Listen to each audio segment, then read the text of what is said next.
Hello all, I welcome you in this video। देखिए कल B triple E का exam है। बहुत सारे बच्चों की रिक्वेस्ट आ रही थी कि सर इम्पोर्टेंट टॉपिक्स बता दीजिए कि लास्ट मोमेंट पे क्या पढ़ें क्या छोड़ें समझ में नहीं आ रहा है। तो अभी सुबह सुबह बैठ के मैंने ऐसा कुछ प्रिपेयर किया एनालिसिस करके कुछ पेपर्स को। ये जो मैंने एक क्रिस्पी इंफॉर्मेशन बनाई है बस आपको इन पे फोकस करना है। ये केवल उन बच्चों के लिए है जो स्ट्रगल कर रहे हैं बी ट्रिपल ई में। बाकी जो स्कोरिंग कर रहे हैं उनको तो ऑल द बेस्ट है। बाकी ये अगर आप जो मैं अभी डिस्कस करने वाला हूँ इतना भी टच कर लेते हैं तो आप इजीली पास भी हो सकते हैं एंड 60% मार्क्स भी स्कोर कर सकते हैं। तो यूनिट वन में देखिए मैंने इसको सेक्शन बनाया हुआ है। थ्योरी है, न्यूमेरिकल्स हैं, डेरिवेशंस हैं और रिमार्क्स हैं। मतलब क्या पढ़ना है तो थ्योरी में देखिए केवल इंडिपेंडेंट और डिपेंडेंट सोर्स आप पढ़ लीजिए। लास्ट मोमेंट पे इनकी थ्योरी पढ़ लीजिए।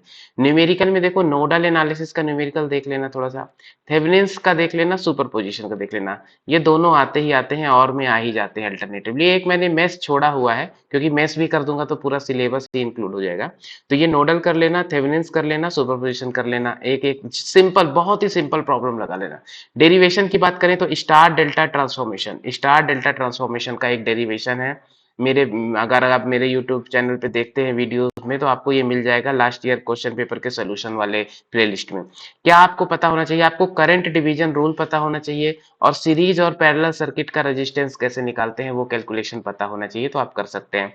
और इस यूनिट का वेटेज है ठीक ठाक आ ही जाता है, लगभग 14 मार्क्स का तो आता ही है, 14 to 21 मार्क्स का आ जाता है इससे। अब अपन आते हैं यूनिट टू से। तो यूनिट टू एसी सर्किट है और देखो एसी सर्किट से क्वेश्चंस आते हैं, मैंने पेपर देखे हैं काफी लास्ट 2 to 3 टाइम्स के। तो इसमें बहुत पोर्शन है तो इसलिए मैंने इसको थोड़ा सा वेटेज दिया हुआ है। इसका अगर मैं वेटेज की बात करूं यूनिट टू का तो इसका आपका लगभग लगभग 28 मार्क्स का आ सकता है। इसमें क्या करना है, जो एसी वेव का फंडामेंटल्स है जिसमें कि आरएमएस वैल्यू क्या होती है, फॉर्म फैक्टर क्या होता है, एवरेज वैल्यू क्या होती है, ये तो आप पढ़ लेना, एकदम याद कर लेना। इसके अलावा जो एसी सर्किट में ना पावर होता है, कौन सा, एक्टिव पावर होता है, रिएक्टिव पावर होता है और अपीरेंट पावर होता है। इनकी थ्योरी देख लेना क्या होता है। एक को पी से शो करते हैं, एक को क्यू से शो करते हैं, एक को एस से शो करते हैं। और मेरे वीडियो में है ये चीज, इंपॉर्टेंट टॉपिक्स करके मैंने बनाया था पहले। और इसके बाद चीज देख लेना आप, क्या पावर फैक्टर क्या होता है, ये बहुत इंपॉर्टेंट है, आ सकता है। ये सब थ्योरी के पॉइंट ऑफ व्यू से बात कर रहा हूँ। फेजर डायग्राम, रिसेंटली एक क्वेश्चन आया था कि R L C series circuit है, उसमें कुछ कंडीशन है कि X L is greater than X C है, X C is greater than X L है और एक्स एल और एक्स सी दोनों बराबर हैं। तो ये तीनों केस के लिए आपको फेजर डायग्राम बनाना था। मतलब वी और आई का क्या फेजर रिलेशनशिप है, लीड करेगा लैग करेगा सेम फेज में रहेगा वो। तो ये क्वेश्चन आप देख लेंगे फेजर डायग्राम वाला। इसके बाद एक थ्योरेटिकल क्वेश्चन पढ़ लेना। मुझे लगता है 90% ये क्वेश्चन आना चाहिए। Advantage of three phase over single phase है बहुत सिंपल। 90% इसलिए बोल रहा हूँ कि पिछले 2 बार से ये क्वेश्चन मुझे दिखाई नहीं दिया। अब बात करते हैं न्यूमेरिकल्स की। तो देखो न्यूमेरिकल में सीरीज आरएलसी सर्किट के अगर आपने न्यूमेरिकल लगाए हो, ऐसा एक सर्किट रहता है और ऐसा एक वोल्टेज सोर्स दिया रहता है और यहाँ पे जाता है कुछ करंट, यहाँ पे करंट जाता है, ये आर है, ये एल है, ये सी है। तो सबसे पहले आपको पता है क्या निकालना है, सबसे पहले आपको निकालना रहता है करंट। और करंट पता है वी अपॉन जेड होता है और जो जेड है वो basically R plus J X L minus X C होता है। तो ये कैलकुलेशन अगर आपसे बनता है, इसको बोलते हैं क्या, फेजर कैलकुलेशन, इसको बोलते हैं फेजर कैलकुलेशन। तो इसलिए मैंने देखो रिमार्क में लिखा है आपको पता होना चाहिए ये rectangular to polar, polar to rectangular कैसे करते हैं और मैग्नीट्यूड क्या होता है और फेज क्या होता है। मतलब अगर ये सपोज कोई क्वांटिटी है ए प्लस जे बी तो इसको दो तरीके से लिख सकते हैं। एक तो ये भी लिख सकते हैं और दूसरा इसका फॉर्म होता है ए स्क्वायर प्लस बी स्क्वायर, इसका मैग्नीट्यूड होता है और एंगल होता है टेन इनवर्स बी अपॉन ए। तो ये वाला जो फॉर्म है इस फॉर्म को बोलते हैं रेक्टेंगुलर फॉर्म और जो ये वाला फॉर्म है ये वाला इसको बोलते हैं पोलर फॉर्म। जब भी प्लस माइनस करना हो तो रेक्टेंगुलर फॉर्म का यूज करते हैं और जब भी मल्टीप्लाई या डिवाइड करना है तो कौन सा यूज करते हैं, पोलर फॉर्म का। तो ये टीचर ने आपके बताया होगा आपको कॉलेज में, ये चीजें देख लेना। इसके बाद आपको ना केवल और केवल डेरिवेशन में फ्रीक्वेंसी होती है सीरीज रेजोनेंस की 1/2 pi root over L C, ये वाला फार्मूला पढ़ लेना, यही आ सकता है।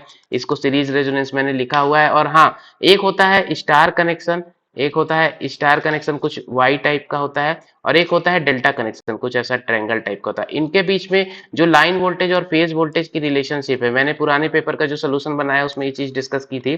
Line voltage is equal to root three times of phase voltage, line current is equal to root three times of phase current, ऐसे स्टार डेल्टा में अलग अलग रहता है। उसकी रिलेशनशिप जरूर देख लेना, ये क्वेश्चन आता है, रिलेशनशिप वाला आ सकता है डेरिवेशन में। आपको क्या पता होना चाहिए, rectangular to polar conversion, polar to meaning of phase sequence. Phase sequence का मतलब होता है एक फेज आर है तो दूसरा फेज उससे 120 डिग्री पे है, ये आर है ये वाई है, तीसरा उससे 120 डिग्री पे है बी। अगर इस तरीके का है तो पॉजिटिव फेज सीक्वेंस है, नहीं है तो निगेटिव फेज सीक्वेंस है। वो चीजें आप देख लेना, ये हो गया। और क्या आ सकता है, calculation of line current and phase current, ये क्वेश्चन कई बार आता है। यही डेल्टा कनेक्टेड नेटवर्क में क्या निकालना रहता है, यहाँ वी दिया रहता है, यहाँ जेड दिया रहता है, खाली निकालना क्या है, ये वाला आई, इसको क्या बोलते हैं लाइन करंट। और लाइन करंट आ जाता है तो क्या निकालते हैं, फेज करंट। तो लाइन करंट और फेज करंट में क्या रिलेशन है, और ये लाइन करंट है डेल्टा में देखें तो बहुत सिंपल है, वी अपॉन जेड करना है केवल, ये चीजें आ जाएंगी। और यूनिट थ्री में आ जाते हैं। यूनिट थ्री भी अच्छी है, इसके यूनिट थ्री के दो सेक्शन है, एक है ट्रांसफार्मर, एक है ट्रांसफार्मर और एक है मैग्नेटिक सर्किट। तो दो सेक्शन में डिवाइड किया हुआ है। कुछ नहीं करना है, ट्रांसफार्मर का कंस्ट्रक्शन, वर्किंग प्रिंसिपल और type, shell type core type, ये देख लेना है। ट्रांसफार्मर के लॉसेस, दो लॉस होते हैं, iron loss copper loss. Iron loss की दो कैटेगरी होती है, hysteresis loss, eddy current loss. Efficiency, efficiency क्या होती है, इफिशियंसी किसी भी चीज की आउटपुट अपॉन इनपुट होती है। आउटपुट को इनपुट के टर्म्स में क्या लिख सकते हैं, इनपुट में से अगर लॉसेस हटा दें, इनपुट में से अगर लॉसेस हटा दें तो क्या हो जाएगा, आउटपुट। इस तरीके से भी लिख सकते हैं इफिशियंसी को। और अदरवाइज अगर आउटपुट के फॉर्म लिखना है तो इनपुट को क्या लिख सकते हैं, आउटपुट प्लस लॉसेस। ये दो तरह के फार्मूले हैं, यही बता देना, ये चीजें आएंगी। इसके अलावा ट्रांसफार्मर का ईएमएफ इक्वेशन होता है 4.44 एफ 5 एम और नंबर ऑफ टन्स, ये होता है ईएमएफ। इस पे बेस्ड कई बार न्यूमेरिकल भी आ जाते हैं। सेल्फ एंड म्यूचुअल इंडक्टेंस का मैंने एक वीडियो भी बनाया, मेरे चैनल पे देख लेना, इसमें क्या रिलेशन है। ईएमएफ इक्वेशन ऑफ ट्रांसफार्मर का डेरिवेशन आ सकता है। आपको पता होना चाहिए मैग्नेटिक सर्किट में क्या होता है, एमएमएफ होता है। मैग्नेटिक सर्किट पे क्या होता है, परमिएबिलिटी होती है। मैग्नेटिक सर्किट अगर इंडक्टेंस की बात करें तो वो एक रिलक्टेंस ऑफर करता है। ये सारी चीजें थोड़ा सा बहुत देख लेना। हाँ एक चीज और है, अभी डिस्कस करते हुए मुझे याद आ गई, वो चीज मैंने लिखी नहीं है, वो थ्योरी का ही पार्ट है, वो जरूर आएगा। मतलब मैं इस पे आपको बोल रहा हूँ 95%। वो क्वेश्चन है analogy, analogy between electric and magnetic circuit, ये वाला क्वेश्चन आप पढ़ लेना।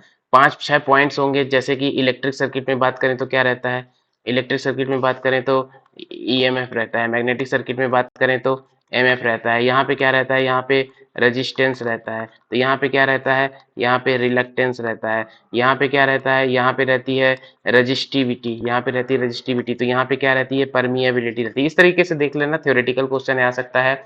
और हाँ अगर एक चीज बात नोट कर लो, न्यूमेरिकल आएगा आपका कौन सा, open circuit short circuit test का एक न्यूमेरिकल 100% आएगा, और दूसरा न्यूमेरिकल आ सकता है किसका, ईएमएफ। इस इक्वेशन पे बेस्ड एक न्यूमेरिकल है कि फ्रीक्वेंसी और फ्लक्स दिया हुआ है, नंबर ऑफ टर्न्स निकालना है, सब कुछ दिया हुआ है, ईएमएफ निकालना है, ये देख लेना आप। ठीक है, इसके अलावा वंस, यस, ओके। इसके अलावा ये चीज देख लेना, laws of electromagnetic induction 12th में पढ़ा होगा, फैराडे लॉ, लेंज लॉ वगैरह क्या होता है। इक्विवेलेंट सर्किट ऑफ ट्रांसफार्मर देख लेना, न्यूमेरिकल करने में हेल्प आएगा। ट्रांसफार्मर के पैरामीटर्स आपको पता होने चाहिए कि सीरीज पैरामीटर्स होते हैं, शंट पैरामीटर्स होते हैं, आरसी एक्सएम, बस हो गया। ये प्राइमरी वाइंडिंग का ही, सेकेंडरी वाइंडिंग का बना देना।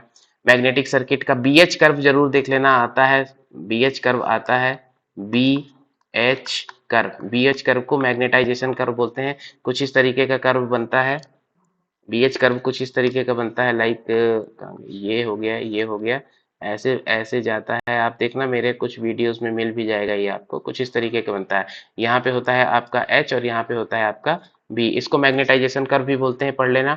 इसके अलावा अपन आ जाते हैं यूनिट नंबर 4 पे। यूनिट नंबर 4 पे आपको देखो, डीसी मशीन का construction working principal, EMF equation, induction machine का कंस्ट्रक्शन वर्किंग प्रिंसिपल और टॉर्क स्लिप कैरेक्टरिस्टिक, ये चीजें देखनी है। न्यूमेरिकल केवल इंडक्शन मोटर पे आता है। एक फार्मूला होता है, कौन सा फार्मूला होता है, N S is equal to 120 F/P। एक फार्मूला होता है कौन सा, स्लिप, स्लिप क्या होता है, N S minus N R upon N S, ये करेंगे। और एक फार्मूला होता है रोटर फ्रीक्वेंसी का, F R is equal to S times of F S stator frequency. ये तीन फार्मूले पे बेस्ड एक न्यूमेरिकल आएगा। इसके अलावा आपको क्या पता होना चाहिए, इसके अलावा आपको मोटर जनरेटर में क्या अंतर है पता होना चाहिए। जैसे मोटर होती है इलेक्ट्रिकल एनर्जी को मैकेनिकल एनर्जी में कन्वर्ट करती है, जनरेटर मैकेनिकल एनर्जी को इलेक्ट्रिकल में कन्वर्ट करता है, स्पीड क्या है, टॉर्क क्या है, फोर्स क्या है, ये बेसिक चीजें पता होती हैं तो आप अप्रोच अच्छे से कर पाते हो।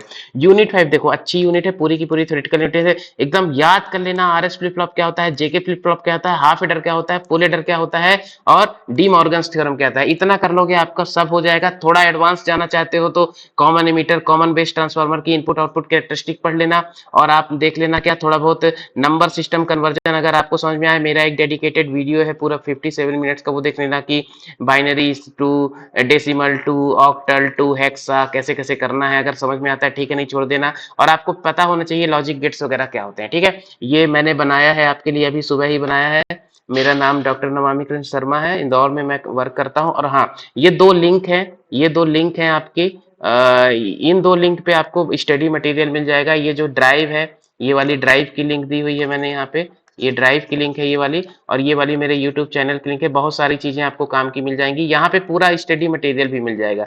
यूनिट 1, यूनिट 2, यूनिट 3, यूनिट 4, और लास्ट ईयर के जो क्वेश्चन पेपर के कुछ सोल्यूशन है उनका पीडीएफ है वो भी मिल जाएगा। तो पर बहुत ज्यादा परेशान मत होना। केवल ये जो चीजें मैंने इंपॉर्टेंट बताई हैं, न्यूमेरिकल नहीं समझ में आ रहा है तो थ्योरेटिकल में देख लेना, डेरिवेशंस में देख लेना, इतना कर लेना। और ये जो मैंने फाइल बनाई है, ये पूरी की पूरी जो ये फाइल बनाई है मैंने, ये वाली, ये जो मैं आपसे, ये भी मैं अपने इस फोल्डर में डाल दूंगा ड्राइव में, तो आप इसको भी देख लेना, अपने हिसाब से प्रिंट करा के इसको पढ़ लेना। So all the best for your examinations. फिर आप मुझे कमेंट करके बताना कि आपके पेपर्स कैसे गए। Thank you for watching this video.